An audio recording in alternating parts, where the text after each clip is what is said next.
Hello everyone, this is Matt Parry from MPTC Tennis. As you can see, no Alfred Parry in this video today. As we are opening our main facility back up on Saturday, he's down there prepping the courts and getting everything ready. He's actually out there sweeping the tennis courts, getting it all ready. Yep, you heard that right, a tennis player sweeping the courts. Amazing for this area, but yep, that's what he's doing. So today's video is something that I am massively passionate about, and I'm going to try and keep it relatively short because I can rant for hours about this subject, and it is something that makes my blood boil. And it doesn't matter how many people I explain the right way to do this to, I still get the same phrases said to me so many times. So I'm going to call this video Tennis Friends. But what it is all about the phrase, I need to play with better players to improve my tennis. And that is absolute rubbish. It is total and utter garbage. And I'll tell you a bit of background why I thought I'd have this video stroke rant at you today. So a guy that I teach was telling me that he was at his local club, and on the third court there was a 7-year-old boy who is some up-and-coming superstar hitting with a under-18s county player. And they were saying, and the dad stood at the side saying, you know, this is amazing, my little son is making this 18-year-old work, and you know, it's fantastic for him, what a great thing to do. And I'm saying, what on earth is going on with that?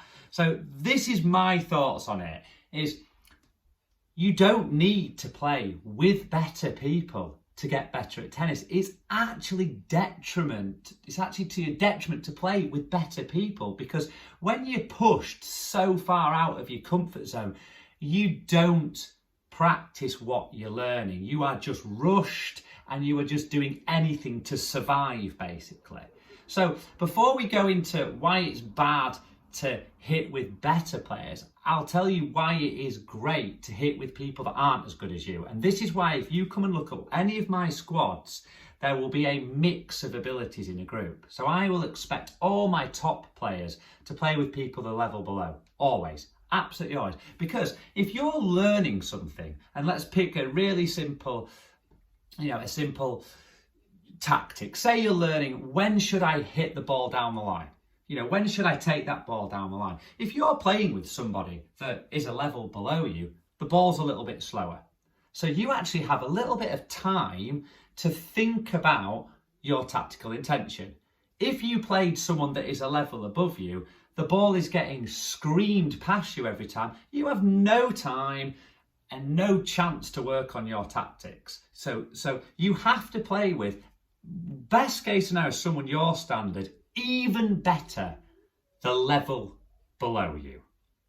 And then this leads me on to the difference between a group and an individual tennis lesson. So I'll often get a parent saying, oh, little Billy, he responds so much better in individuals. He looks so much better. And then he turns up in his group and kids are whacking it all over the place. And actually, we're going to drop his group lessons and we're just going to do individual. No, the group lessons are the lessons that show the true standard of the player. Because if you're an 8-year-old and you're rallying with a coach like myself, I can put that ball back to that player's racket nearly perfectly every time. No spin, no mishits, right onto that player's racket, and he will or she will look like a superstar.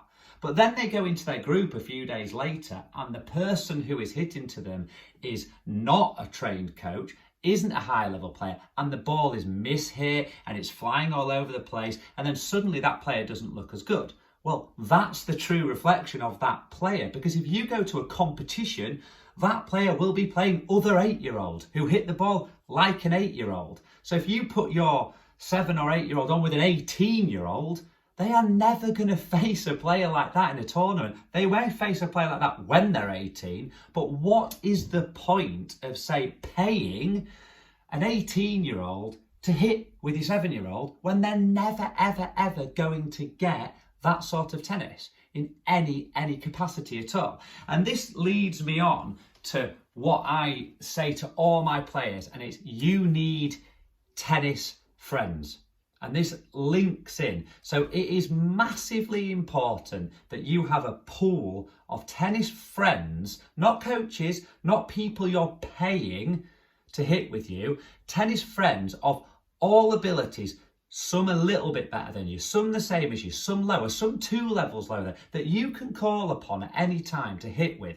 Because if you want to get better, and this is not just juniors, if you are an adult player and you want to work on your second serve, or you want to work on your forehand technique, you do not want to step on court with the club champion, because you are not going to have the time and you're not going to be hitting the correct balls that's suitable for your standards. So there's no point you playing the club champ when you can go play Steve, who's, you know, nowhere near the club champ every single week. You need to be playing people that are that level to learn how to play. And yeah, as you get a little bit better, you can then play someone a slight level above you, and that becomes normal. But there is no point picking that player up there. And I'll give you another great example.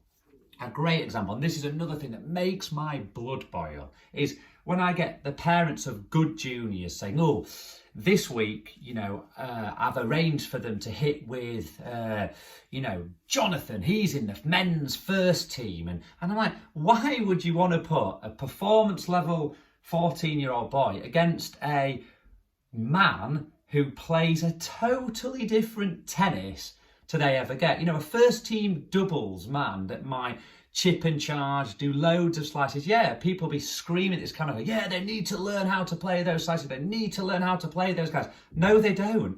When you go to an under 16s tournament or an under 14s tournament, you will not be playing a 55-year-old doubles veteran who slices their forehand. So all you're doing is you are practicing against a style and a technique you will never come across.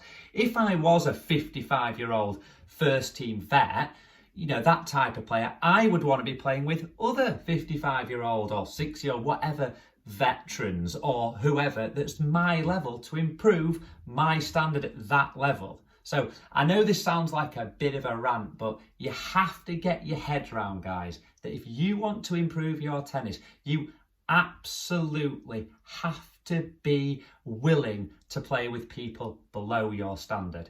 And it's a shame, but I can guarantee you within the next 2 weeks, I'll have somebody come up to me saying, oh, we want to change groups this term because there's no one of the correct standard. I need so-and-so to be playing at a higher level. I need them to be playing better players. And it's not the case at all. You need to get your head around that you will get much better at tennis by hitting with people slightly lower than you. So, hope that helps. Bit of a rant, this one, but it's something you've got to get your head around because you will not improve by getting your arse kicked week in, week out. It just will not happen. Okay, hope that helps, guys. Speak soon.